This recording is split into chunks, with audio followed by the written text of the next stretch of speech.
Stickman videos are insanely popular right now across social media, and I'm sure you've come across these types of videos at least once. Take a look at this channel. It was created just 3 months ago, and the creator has uploaded only 16 videos, yet they've already gained over 56,000 subscribers. Now look at the second channel. They've uploaded just 13 videos, and have already gained over 50,000 subscribers. So you can probably get an idea of just how popular this niche is right now. And I'm pretty sure there are many of you who want to start creating content in this niche, but you still don't know how these Stickman videos are actually made, especially if you want to create them with zero budget. Well, don't worry. In this video, we're going to follow a complete step-by-step roadmap. And if you follow everything correctly, by the end of this video, you won't need to watch another Stickman video creation tutorial. So make sure you watch this video until the end. First, open Claude and paste this prompt into the search bar. I've added the prompt link in the description so you can easily access it. Next, open a competitor's channel in your Stickman niche and copy the URLs of all their videos. Then come back to Claude and paste those URLs at the end of your prompt. Once you do that, Claude will generate 30 video topic ideas for you.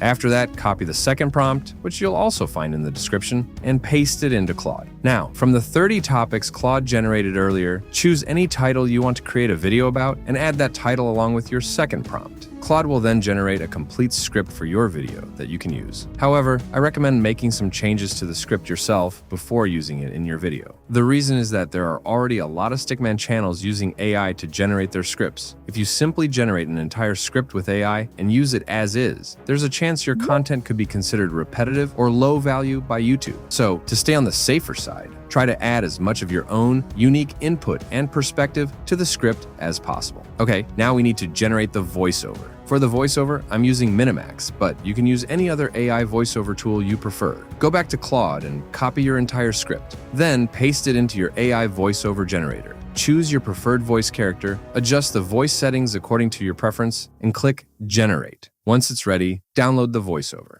Now we need the visuals for our video. For this, I've already prepared a prompt and added it to the description. Simply copy the entire prompt and paste it into Claude. Along with the prompt, you also need to add the script Claude generated earlier. Claude will then generate image generation prompts for every scene in your video. Simply copy the image prompt for scene 1. Now open Google Flow. Select your image model and choose Nano Banana Pro. Set the image output to 2 times and select a 16:9 aspect ratio, which is ideal for long-form YouTube content, and click Generate. Within a few seconds, you'll have an image for scene 1. Now simply repeat the same process for all the remaining scenes and generate images for your entire video.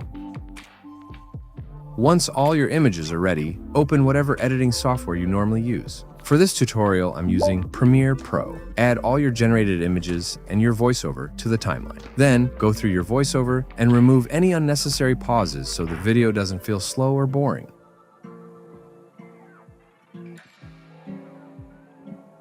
Next, adjust your images according to the voiceover so that every visual matches what's being said. At the end of each image, you can add a dissolve or fade out transition so that each scene smoothly transitions into the next. After that, add some background music and keep its volume relatively low so it doesn't overpower or interrupt your voiceover. And if you want, you can also add captions to make the video more engaging. And here's what the final result looks like. A single drop of water hits the dust, then another, a slow, steady rhythm, dripping from the underside of a wooden cart creaking down a dirt road in the middle of July. Inside that cart, wrapped in straw and sawdust, is a block of ice. It was cut from a frozen lake 5 months ago, in the dead of winter, by men with saws and horses and frostbitten hands. Now, you've learned how to create the actual video, but creating the video is only half the battle. No matter how good your video is, if you upload it incorrectly, you might still struggle to get good impressions and reach. So, if you already have a YouTube channel and want to know which settings you should turn on, or if you don't have a channel yet and want to create one properly for your niche, go and watch this video. In that video, I've covered everything from creating your YouTube channel to turning on all the important settings. Following those steps can help you set up your channel properly and potentially improve your chances of getting your videos pushed. So make sure you check that video out, and I'll see you there.